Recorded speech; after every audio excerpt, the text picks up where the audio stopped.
ella representa al Ministerio Uruguayos y Latinoamericanos con Cristo. Hoy vamos a conversar, vamos a hablar, vamos a intercomunicarnos acerca de un tema que a todos creo que nos interesa, nos gusta y sobre todo nos debe interesar hablar de él para poder practicarlo. El tema es el perdón. Para comenzar vamos a empezar con una pequeña broma para romper el hielo de esta tarde. Había una vez un muchachito de 16, 17 años que era muy bueno y tranquilo y tenía una madre que era muy cristiana. Y un día, un poquito con miedo, se enfrentó a la madre y le dijo: mamá, tú sabes que yo salí con unos amigos y tomé unos vasos de vino.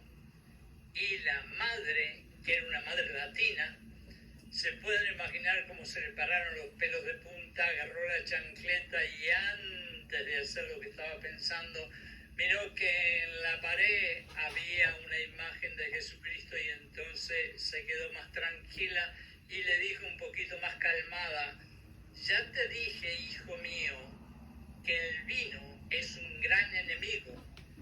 Y el muchachito, como si no hubiera escuchado mucho, le contestó a la madre: pero mamá, tú que eres cristiana me enseñaste que había que amar al enemigo. Bueno, después que nos ríamos un poquito de esa broma, vamos a pasar a lo serio, ¿no? Hermanos y hermanas, hoy vamos a hablar del perdón, pero no del perdón común. Hoy vamos a hablar de perdonar a nuestros enemigos. Que quizás en este momento, cuando yo dije eso, a algunas personas, como a mí también, se nos para un poquito los pelitos de punta, porque perdonar al enemigo no es nada fácil. En Romanos 12:17 dice la Biblia: no paguéis mal con mal. Y además nos dice: más bien, vence el mal con el bien. La verdad que no es fácil para nosotros seres humanos a cumplir ese mandamiento, porque no es una sugerencia, es un mandamiento de Jesucristo. Quiere decir que aquel sinvergüenza que me hizo algo tan horrible hace 2 semanas se va a salvar de las miles de cosas que yo quería hacerle para pegarle. Y no solamente eso, pero también el desgraciado, si me pide pan, yo tengo que darle pan. Sí, sí y sí. Por eso es que la revolución de Jesucristo, porque me encanta llamarle la revolución de Jesucristo, no lo pudieron entender los judíos, porque todo lo que Jesucristo nos manda hacer es al revés de lo que el mundo usualmente hace. Quiere decir que si no puedo devolver mal con mi mal, entonces esto significa que estoy perdonando a mi enemigo, a ese desalmado que me hirió y lastimó tanto. Sí, Señor. Así es como Jesús quiere que le ayudes a llevar adelante su revolución espiritual que vino a traernos aquí a la tierra. Pero Jesucristo no solo nos dice que no paguemos mal con mal y que más bien tratemos de vencer al mal con el bien, sino aún más difícil para nosotros. Jesús nos dice: y ora y ama a tu enemigo. La verdad que no pagar mal con mal es bastante, pero el tener que amar y orar por mi enemigo es un poquito más difícil. Comencemos por entender estos mandamientos tan difíciles, acordándonos de nuestro hermano Pedro. Pedro, el discípulo de Jesucristo, con la intención de ganarse quizás un poco más el corazoncito de Jesucristo, le preguntó, como haciéndose el tontito, a su maestro: maestro, yo he escuchado que a un enemigo se le debe perdonar 3 veces por lo menos. Pero yo digo, y ahí es donde él quiso sobresaltar, pero yo digo que yo lo perdonaré hasta 7 veces. Y Jesucristo nos miró a Pedro como un niño que no quiere la comida y por abajo de la mesa se la da el perrito de la casa, y cuando la madre le pregunta si la comió, él le dice que sí, y así Pedrito lo miró Jesucristo con los ojitos tibios, y entonces le dijo el Maestro Jesucristo: Pedro, no solo 7, pero tienes que perdonar a tu enemigo 70 veces 7. Y para la sorpresa de Pedro y de nosotros, perdonar 70 veces 7 aún no es suficiente. Y usted me diría, ¿cómo puede ser esto posible? Bueno, hablemos un poquito de anatomía. Yo no quiero mezclar la ciencia con nuestro cristianismo, pero simplemente para entender un poco mejor las cosas.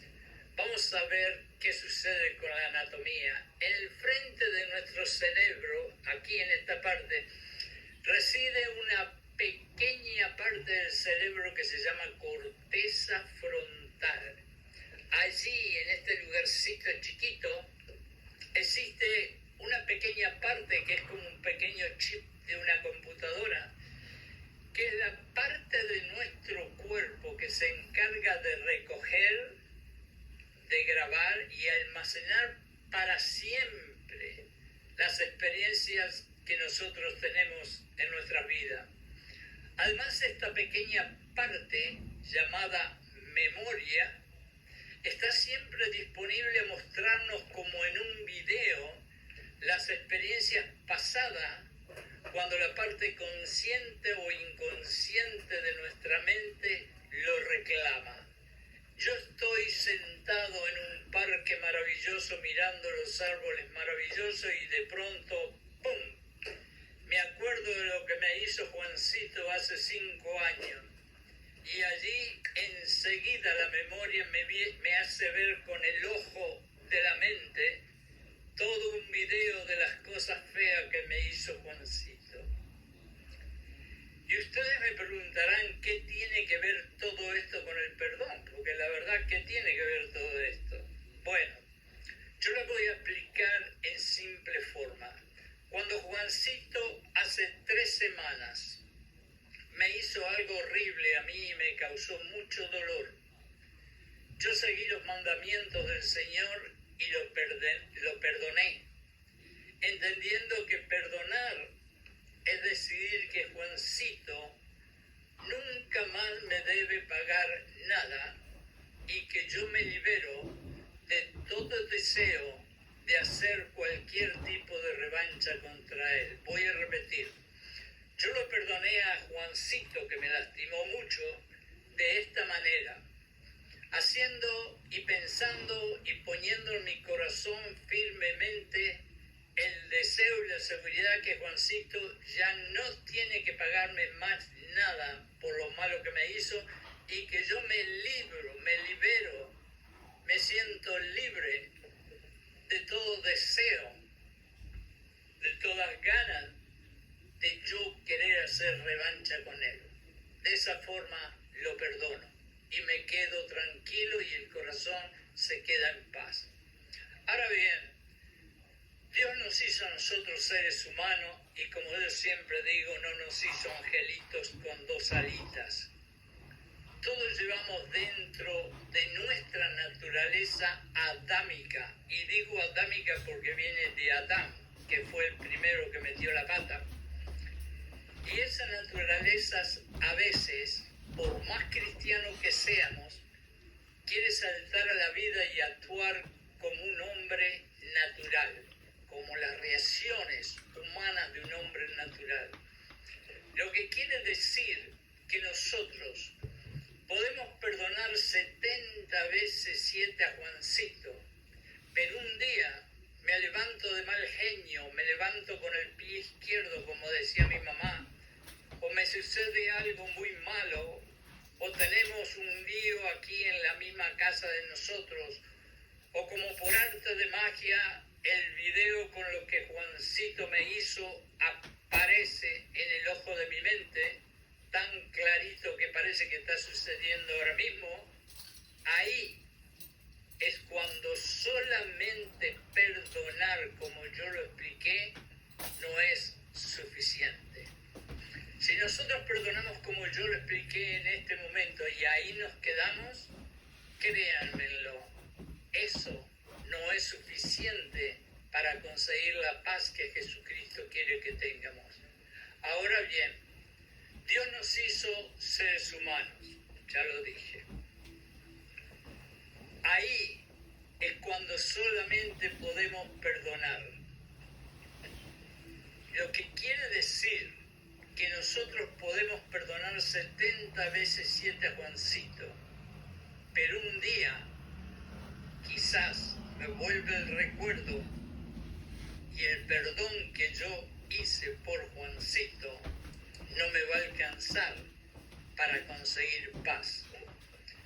Ahora, para explicarles la segunda parte de qué tenemos que hacer, voy a empezar a hablar de Juan el Bautista. Me dirán por qué, o si estoy loco, pero no estoy loco y tiene un porqué. Juan el Bautista, en mi entender personal, puso la piedra fundamental del cristianismo. Fue Juan, no otro, el que primero llamó a los hombres a confesar y arrepentirse, y esa es la piedra fundamental de nosotros. Él les decía a todos los que bautizaban que tenían que arrepentirse 180 grados. Quiere decir que 180 grados no es 90, 90 nos quedamos aquí, 180 vamos todo el camino para atrás y nos olvidamos de lo que estábamos haciendo mal. Esos son 180 grados. Es decir, dar una vuelta completa, absoluta, y dejar para siempre lo malo. Pero, cuando uno de esos hombres que Juan bautizó vino contento a decirle a Juan gracias, porque él ya no tomaba más alcohol y que había cambiado completamente. Era un hombre que tomaba mucho alcohol y porque confesó y se arrepintió 180 grados ya no tomaba más alcohol y el hombre estaba contento y se lo vino a decir a Juan. Y Juan le dijo, bien has hecho mi hermano, pero aún no has terminado. Dios mío, el hombre casi se cae al suelo. Después de todo el esfuerzo que hizo para salir del alcohol y dar los 180 grados, Juan le dice que todavía lo que hizo no es suficiente, sino que hay otras cositas que hacer. Y le dijo, has hecho la primera parte, pero aún te queda hacer la segunda. Y el pobre hombre, quien luchó tan fuertemente para dejar el vicio, se quedó frío. Porque ahora le decían que lo que hizo no era suficiente. Ahora, Jesús conoce el corazón de un ser humano porque Él se encarnó en sangre, hueso y carne como nosotros. E hizo algo parecido a Juan. Yo le voy a terminar la historia de Juan. Juan, cuando le dijo al hombre que todavía no había terminado, le dijo, te falta aún hacer algo, y ese algo es que me traigas los frutos de tu arrepentimiento. Y el hombre se quedó mirando el cielo, como que ni tenía idea que estaba hablando. Y Juan le dijo, los frutos de tu arrepentimiento tienen que ser los frutos del Espíritu, la bondad, el amor, la compasión, la mansedumbre, la amistad, la honestidad, la tranquilidad. Todas esas cositas son los frutos que tú tienes que venir a mostrarme en ti, en tu persona, para que yo diga, está hecho. Y les vuelvo a hablar de Jesucristo porque Jesucristo, volviendo al mismo tema del perdón, dice algo parecido. Por eso, porque Jesús nos entiende a nosotros y Él se encarnó en esta tierra y caminó y sufrió como cualquiera de nosotros y quizás 1000 veces más. ¿Para qué? Para reconciliarnos con Dios. Y aquí la palabra clave que quiero que se acuerden es reconciliación. Ahora, Él quiere que todos nosotros nos reconciliemos. Es decir, cuando Él dice ámense en uno de los otros, ¿qué está queriendo decir? Está queriendo decir, yo sé que ustedes seres humanos nacieron para pelear y para estar siempre discutiendo y siempre tener problemas unos con otros. Bueno, ahora yo quiero que en mi revolución espiritual los seres humanos, en vez de estar peleando y en vez de estar insultándose y chismeando y haciendo todas las cosas feas, quiero que se amen unos a los otros. Y para poder amarse unos a los otros tienen que aprender las profundidades del perdón. Ahora, Él quiere que nosotros nos reconciliemos. Hace algunos años atrás, porque aquí les voy a explicar lo que Jesucristo quiso decir igual que Juan el Bautista. Jesucristo nos quiso decir que nosotros, después que lo perdonamos a Juancito, tenemos que venir y mostrarle los frutos, los mismos frutos que Juan le pidió a sus bautizados, pero aún un poquito más. Y entonces, para hacer una comparación con ese pedido de Jesucristo, déjenme hacer una pequeña historia. Una vez un señor que era un empresario de una empresa americana, que lo mandaron a trabajar a Japón por un año, porque tenían una oficina importante y le dieron a él el cargo de director de la oficina. Y el hombre, en aquellos tiempos, no existía internet, no existían teléfonos smartphone como ahora, no existían los medios de comunicación que tenemos hoy en día, y la gente lo que solía hacer para comunicarse con sus familiares era escribir cartas. Y este hombre le escribía todas las semanas cartas a su esposa, que vivía aquí en Estados Unidos, y a sus 2 hijitas, que vivían también aquí en Estados Unidos con ella. Y les decía cosas maravillosas, y les mandaba amor, y les mandaba besos, y les mandaba abrazos, hasta que un día la señora se empezó a sorprender que el esposo no le mandaba más cartas. Y al tiempo de no mandarle más cartas, entonces el esposo le mandó una carta, y la carta decía que lamentablemente había conocido otra mujer en Japón y se había enamorado, y por lo tanto estaba viviendo con ella. ¿Se imaginan cuando esta señora recibió la carta? Se le partió el corazón y se le vino el mundo abajo. Entonces no encontraba cómo decirle a sus 2 hijitas lo que el padre le había dicho en la carta. Finalmente la llevó a la cocina y despacito le fue hablando y le dijo, hasta que la más chiquita de las 2 hijitas le dijo a la madre, mamá, aunque papá nos haya dejado de amar, nosotros no tenemos por qué dejar de amar a papá. Al poco tiempo vino otra carta, y esa carta decía, me han encontrado cáncer y tengo 3 meses para vivir y me voy a morir. Yo te pido por favor que de vez en cuando le mandes un poco de dinero a esta señora con que yo estoy viviendo, porque ellos son muy pobres y no tienen para comer. Y ustedes saben lo que le contestó esta señora después de haber escuchado lo que dijo la niña pequeña. Le dijo, mejor que eso, sácale los papeles de ciudadanía a esa señora y sus 2 hijas y envíelas para mí, envíalas donde yo estoy. Y yo le voy a conseguir un apartamento, le voy a conseguir trabajo, le vamos a enseñar inglés y las vamos a ayudar a que vivan mejor.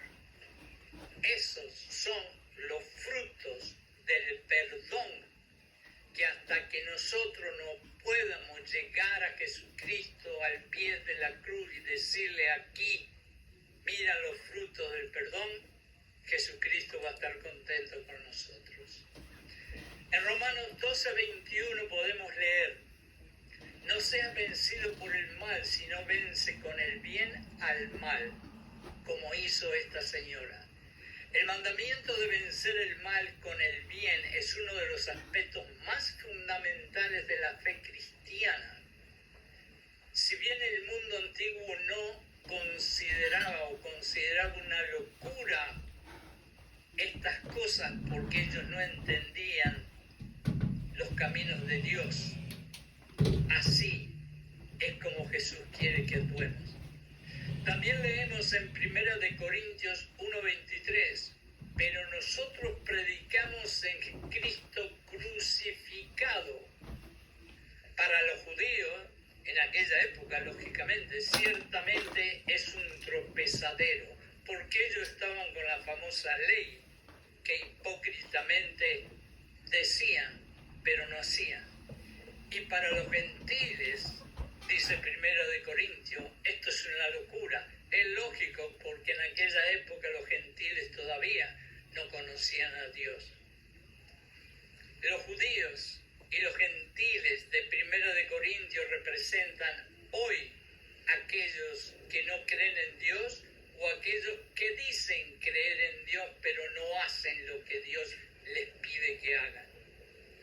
El segundo paso en el proceso de perdonar es bendecir a nuestros enemigos. Y ustedes me van a decir, me parece que se está poniendo más difícil la cosa, ¿no?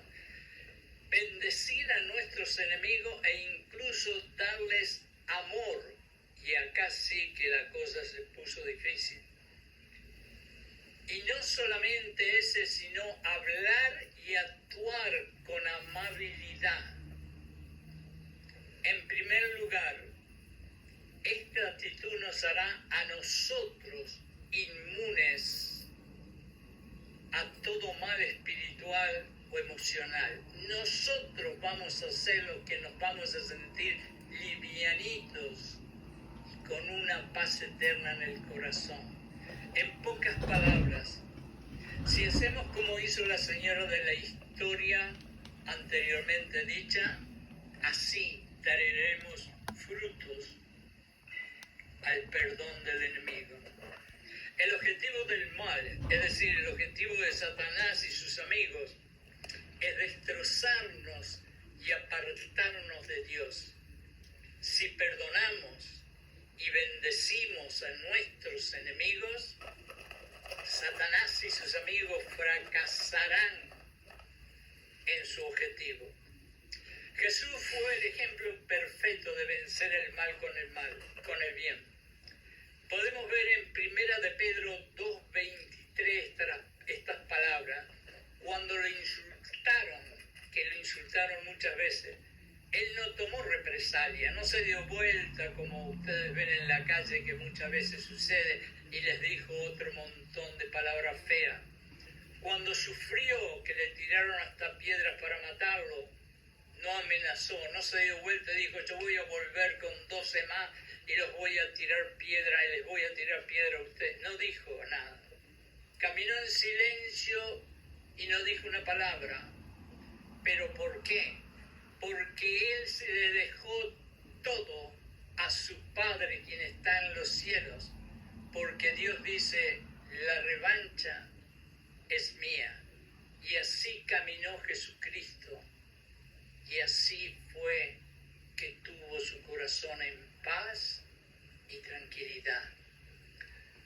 Al someterse Jesucristo a Dios, dejándole a Dios lo que es de Dios, conquistó el pecado, le ganó a Satanás y le ganó a la muerte. Lean Efesios 4, 8 y 10.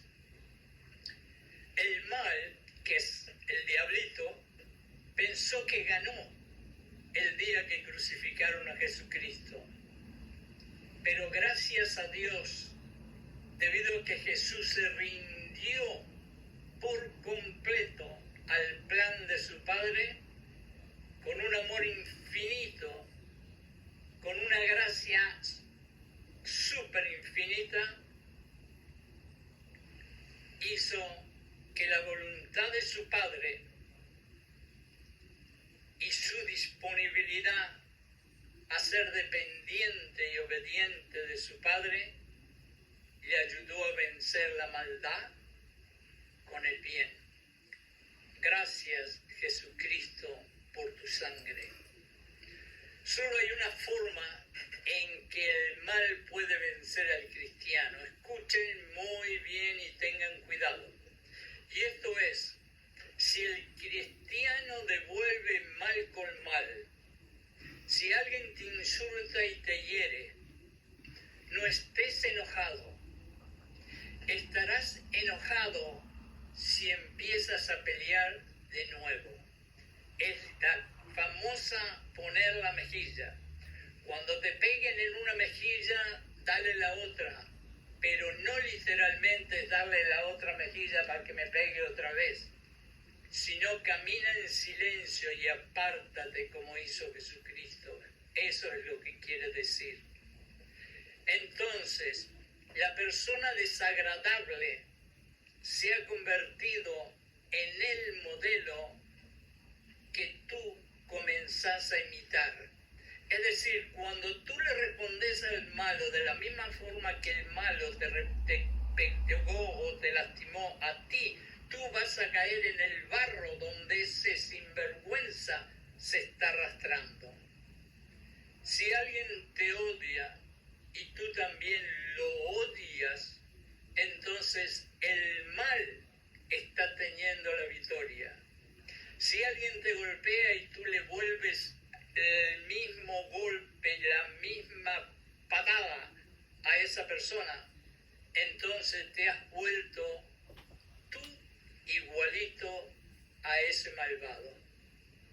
Si alguien te insulta, debes retener tus impulsos carnales, que no es nada fácil, pero tienes que hacer un esfuerzo y decir: Dios te bendiga. Es difícil, pero se puede hacer. La persona no sabrá cómo reaccionar y tú le habrás ganado completamente, porque la persona que quiso hacerte daño te quiso hacer daño para verte llorar, para verte apenarte. Y si tú no le respondes, la persona no sabe qué hacer, y eso es lo que Jesús dice que hagas. Y esta es la receta para ganar sin pagar mal con mal. La receta es amar a tu enemigo. Dice Mateo 5:44, ama y ora buenas cosas para tus enemigos y ora porque por tu enemigo, con un corazón sincero, honesto. La oración por tus enemigos es una de las formas más profundas de amor, porque significa que tú tienes el ser sincero y querer lo mejor para él o para ella. Cuando eres para el enemigo, no te olvides que estás hablando con Dios y tienes que ser honesto. Quizás ores por tu enemigo, pero sin ningún deseo genuino de que les vaya bien o que le vaya bien a ese enemigo. Y eso no es lo que quiere Jesucristo que yo o que tú hagamos. Pero cuando tú ores por tu enemigo, Jesucristo y el Espíritu Santo estarán dentro de ti. Y no te olvides que ellos lo conocen todo y son especialistas en ocultar corazones. Pero más importante aún, cuando nosotros hablamos de corazones, el término corazón es un término muy grande que abarca muchas cosas, pero en este momento, cuando estés orando por tu enemigo, y no estés haciéndolo como Jesús te dice, ellos van a mirar no el corazón, sino las intenciones que hay en tu corazón. Recordemos que si Jesús murió por todo el mundo, y ese mundo fuimos nosotros, que fuimos tan bendecidos de ser guiados por Dios al corazón de Jesucristo. Ahora, Dios quiere que nuestros enemigos puedan encontrar la manera de abrir la puerta a Jesucristo y dejarlo entrar, como lo hicimos nosotros cuando estábamos llenos de pecado y maldad y no nos merecíamos nada, nada, nada. Por eso debemos desear y pedir lo mejor para nuestros enemigos. Cuando oramos por nuestros enemigos, estamos matando el resentimiento que está envenenando nuestros corazones. Recuerden, el resentimiento tiene sabor y olor a muerte. Y estamos bloqueando nuestra comunión con Dios. Nos decimos nosotros mismos, aunque no puedo olvidar lo que me hizo mi enemigo, porque está grabado en mi memoria para siempre, al menos puedo desear liberar a mi enemigo de cualquier obligación de pedirme perdón por lo que hizo, y también yo me libero de la pesada y sufrida obsesión y estrés que tengo de querer tomar represalias. Ahí se cumple la segunda parte del perdonar a los enemigos. En pocas palabras, pienso firmemente y me prometo a mí mismo, mi enemigo no me debe nada y yo no tomaré ninguna revancha. Somos libres como Jesús te hizo libre a ti, a ti, a ti, a ti y a mí. Y aquí para terminar vuelvo a algo que dijimos al principio. Cómo nos dice Jesús que tenemos que terminar de perdonar. Escúchenlo bien. Esto quiere decir, ahora yo que perdoné a Juancito, y vuelvo con Juancito muchísimas veces, 470 veces, pero Jesús ahora me dice a mí que quiere ver los frutos de ese acto de perdón. ¿Y cuáles son esos frutos? Ahora que perdonaste con tu boca, dice Jesucristo, tienes que comenzar a orar por tu enemigo. Pero Señor, ¿cómo empiezo a orar? Y me dice, tú vas a orar pidiendo que el Espíritu Santo llene el corazón de Juancito, tu enemigo, con amor, con compasión, con misericordia, con confesión, con arrepentimiento, con humildad, con mansedumbre, etcétera, etcétera. Pero sobre todas las cosas vas a pedir que Dios llene el corazón y la mente de Juancito con hambre y sed de la palabra de Dios y de las letras rojas que hay en la Biblia, para que ese enemigo conozca mañana a Jesucristo. Y también le pides que las mismas bendiciones que tú has pedido y esperas para ti y tu familia caigan sobre ese enemigo y su familia. Y entonces recién habrás entendido lo que es perdonar a tu enemigo. Hermanos y hermanas, muchísimas gracias por haberme escuchado. Espero que estas pequeñas palabritas y humildes que hablé del fondo de mi corazón nos puedan servir a todos, a ustedes y a mí también, para que de ahora en adelante podamos aprender un poquito más a amar a nuestros enemigos.